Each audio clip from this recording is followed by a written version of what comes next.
Assalamualaikum. Selamat datang di Penguat Jiwa. Hidup ini perjalanannya kadang tidak linier, tidak seperti yang kita bayangkan dan kita rencanakan. Kita lihat misalnya hidup kita masing-masing. Mungkin juga tetangga, teman-teman, kolega yang ada di sekeliling kita. Ada di antara mereka yang dulu ketika sekolah selalu jadi juara kelas. Cerdas, pintar. Bahkan kemudian dia mendapatkan sekolah-sekolah favorit. Dia juga kuliah sampai di level yang tinggi. Tetapi kemudian hari jatuhnya dia menjadi seorang karyawan. Sementara temannya dulu ada yang kemudian dia tidak kuliah, ya, dia tidak sekolah. Tapi kemudian setelah 10, 20, 30 tahun kemudian, begitu dia ketemu reuni, ternyata dia malah yang jadi bos. Aneh kan? Tapi itulah fakta kehidupan. Ada juga yang sarjana hukum, tahu-tahu jadi teller di bank. Ada yang sarjana teknik, tahu-tahu jadi guru TK. Ada juga yang kuliah sampai tinggi, tahu-tahu jadi pedagang. Dan seterusnya dan seterusnya. Itulah kehidupan. Ternyata kita melihat tidak semua yang direncanakan sesuai dengan yang diinginkan.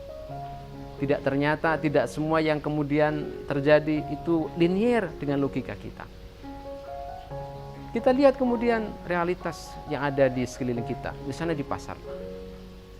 Ada orang berjajar-jajar. Dia berangkat di waktu yang sama. Dia pulang di waktu yang sama. Bahkan mungkin sebagian mereka yang dia jual dagangan yang sama. Pertanyaannya, apakah hasilnya sama? Tentu tidak.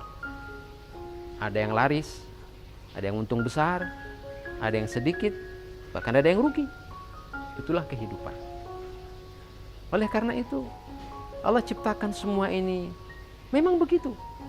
Beragam, kemudian yang terjadi tidak selalu seperti yang kita inginkan. Itu menunjukkan bahwa kita ini adalah hamba. Supaya kita sadar bahwa kita adalah manusia yang lemah. Yang kuat siapa? Yang berkuasa siapa menentukan? Allah Subhanahu wa taala. Sebab itu kita tidak perlu merasa aneh dengan ragam kehidupan.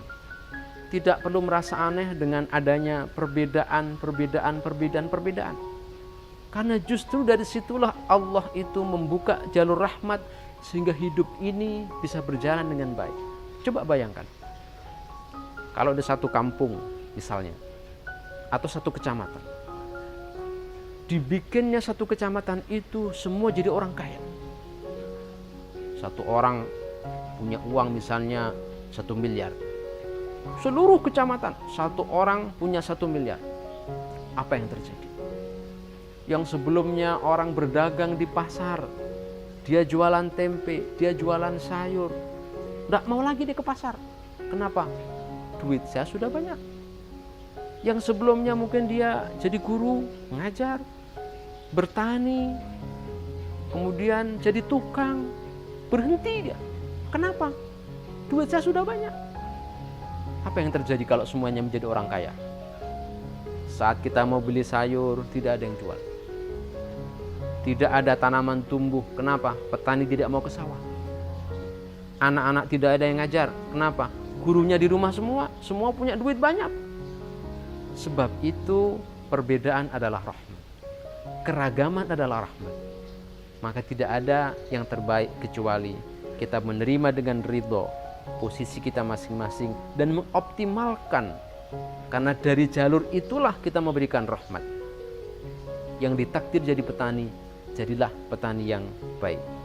Sungguh-sungguh kita dalam bertanam, sungguh-sungguh berikhtiar, dari situlah akan muncul rahmat Allah untuk makhluknya yang lain. Yang jadi guru, jadilah guru yang serius. Karena dari situlah akan muncul rahmat, kita akan bisa membuat murid-murid kita menjadi anak yang pintar, yang paham tentang posisi kehambaannya di hadapan Allah. Itulah hidup. Dan dengan cara itulah Allah membuat hidup ini berjalan. Maka terimalah posisi kita masing-masing, optimalkan, berkarya yang terbaik. Demikian, semoga penguat jiwa menguatkan jiwa saya dan jiwa Anda sekalian. Assalamualaikum warahmatullahi wabarakatuh.